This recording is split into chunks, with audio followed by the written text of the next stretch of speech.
Hey guys, John here from Bring the SEO. Today I want to talk about how to get SEO clients when you don't have case studies, you can't demonstrate results, you don't have any reviews or testimonials. Now, if you're in this position, chances are you've just watched a whole bunch of YouTube videos with people throwing all sorts of suggestive nonsense at you with top 10 ways to get clients and top 5 ways, and press this button, you'll have 300 leads in the next 15 minutes. I can tell you that the majority of that stuff is absolute nonsense because for most of it, it's suggestive, right? These are things maybe you could try. I always get frustrated when I see these types of videos, so I'm going to take a bit of a different approach here, and I'm going to share with you exactly what I did when I first got started, and I was in the same position. I had no reviews, had no testimonials, had never done client work before. I was literally starting from zero. I'm going to cover a few things that I did that helped get me started, and I'm going to share some of the mistakes that I made and what I would do now, what I would do differently if I was starting from zero. Okay, so going back probably 2006, probably early or mid 2006. I quit my government job. I was working a corporate government job, and I decided that's it, I'm out. I'd had enough. I wanted to escape the rat race and start my own business. Now, the first thing I did was, I remember I woke up the next morning and I panicked and I thought, shit, what am I going to do? I got rent to pay. I didn't have a lot of savings. I thought, I don't have time to muck around. So I ordered some business cards, and I remember getting these, I think through Vistaprint, and the cards arrived like a few days later, and I ironed my work clothes. I got in my car, had a handful of business cards, and the cards were very simple. John Romaine, SEO consultant, blah, blah, blah, my web address and everything else. I ironed my clothes, grabbed a handful of cards, jumped in my car, and I just drove around to all of the industrial estates, commercial areas, retail shops, any areas where there was a collection of businesses, and I went door knocking. There's a tremendous difference between walking into a business, and this is one thing that I'll emphasize. There's a tremendous difference between walking into a business, right, and saying, hi, I'm John. I'm from the area. I do SEO. I just wanted to drop off a few of my business cards. There's a huge difference between that and getting some shitty marketing email in someone's inbox that they're going to look at and go, oh, another one of these. This is like the third one today. Delete. Maybe I'm old school, but for me, this was the fastest and most obvious way to get clients, door knocking. And I'm not kidding. Within the first half an hour, I had someone say, hey, this is interesting timing. Would you be interested in coming back and having a chat with us? And in the first day of doing that, I landed a client. And then I did it again, and I got another client and another client. And over time, I got myself several clients. And I got myself to the point where I didn't need to be out there driving around banging on doors. In addition, this is something else that I did, and it drove me mad, but I did it anyway. I went to a lot of small business networking events. And I've spoken about this on my YouTube channel at length and said, look, avoid these types of networking events for the reasons that, firstly, you're dealing with small business owners, and small business owners typically have small budgets.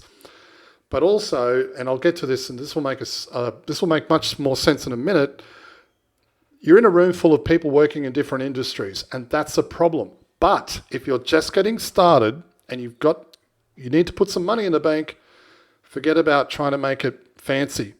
Now, of course, the third point that I want to touch on here is asking for referrals. So once I started getting clients coming in, the people that I was working with, I would offer them, in fact, I remember this clearly, I'd say to them, listen, if you can send me a referral and they sign up, I will pay you for the referrals. And in every single instance, they would say, oh, look, I don't want you to pay me. Can we use that money towards my campaign? And this was something I hadn't even really thought about. So what I started doing I would give my clients the option and say, if you send me a referral, I can either pay you or I can give you an extra 3 or 4 hours towards your campaign, because I was charging an hourly rate. But yeah, that worked really, really well. And people were motivated to think, okay, well, if I send John a whole bunch of referrals, I'm going to get an extra like 5 hours worth of work towards my campaign this month. Right, now having said all of that, if I was starting over again, this is what I would do differently, having gone through that entire process that I've just covered.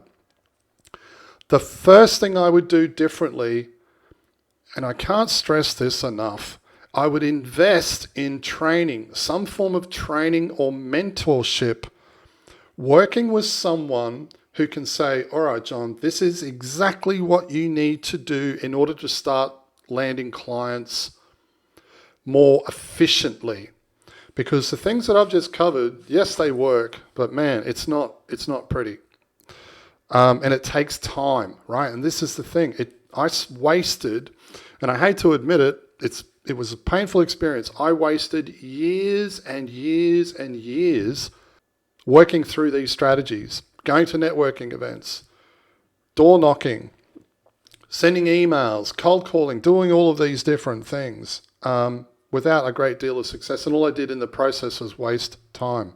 Now, I'm not saying these things don't work that I just covered. They did for me, but it's incredibly slow, right? And this is where, I see people saying, oh, John, I'll just wait till I get a few more clients. I have these conversations all the time. John, I'll just wait till I get a few more clients and then I'll invest in your training. That's like saying, I'm going to wait until I get into shape before I start exercising. Doesn't make any sense. So forget about the money. Invest the money, because time is far more expensive. And with the money, you can get that back. You'll never get the time back. And think about the expense and the cost of all of that lost time. The next thing that I would do is I would niche down, right? Niche down and specialize. Back then, when I was doing all of these things that I just covered, I was saying yes to anyone for anything, and I was taking on landscapers and roofers and pool shops and psychologists, and yeah, okay, I put some money in the bank, and yes, I did eat shit sandwiches, but it was painful and it caused me to hit burnout twice. So niching down and specializing. The next point that I'll say here is have a solid offer. I can't stress this one enough, right? For those of you who have probably read Alex Hormozi's book, $100 Million Offers, you'll understand this. I'm seeing these sorts of offers all over the place at the moment. I think in some cases they've gone too far, but you've got to have an attractive offer. If you're providing SEO services, you can't just go in and say, hey, we'll rank you first page. Who gives a shit? So will a million other agencies. And I spoke about this in my previous video. But you've got to have, if you don't have case studies and you can't demonstrate that you can actually do what you're saying you can do, you have to reverse the risk and say, if you don't get the result, we'll give you all your money back, right? And this is the type of risk that you'll need to take on in order to build that trust and alleviate the skepticism or cautiousness or hesitation that the client or the prospect might have about working with you, because that's the only reason why they're asking a question in the first place. Do you have any case studies? No case studies? We're out of here. The next thing that I will say, and this ties in with my first point around investing in training, processes for sales, okay? If you don't have a framework or a structure when it comes to selling and pitching your services and doing it with confidence, then chances are you're going to be on the phone and you're going to be talking in circles, confusing the prospect, going around and around and around through numerous follow-ups and trying to convince them to work with you and justify your pricing. It gets really messy. And again, this ties back into my first point about investing in training. Okay, you've got to have solid processes for sales, so you know exactly what process or structure or system to follow each and every time you engage with a prospect. Okay, so I know this video has been a bit longer than some of my others. Hopefully you've gotten value out of this. As I said, these are things that I've actually done. I'm not just throwing suggestive nonsense at you based upon things that I haven't done. So anyway, be sure to do all the good things, like, comment, and subscribe. If you have a question, post it below, and I'll see you in the next one. Cheers. Hey, if you've enjoyed this video and you'd like to learn more, head over to bringtheseo.com. We provide lead gen and sales training for SEO consultants wanting to automate client acquisition and onboard higher paying clients without all the stress and overwhelm.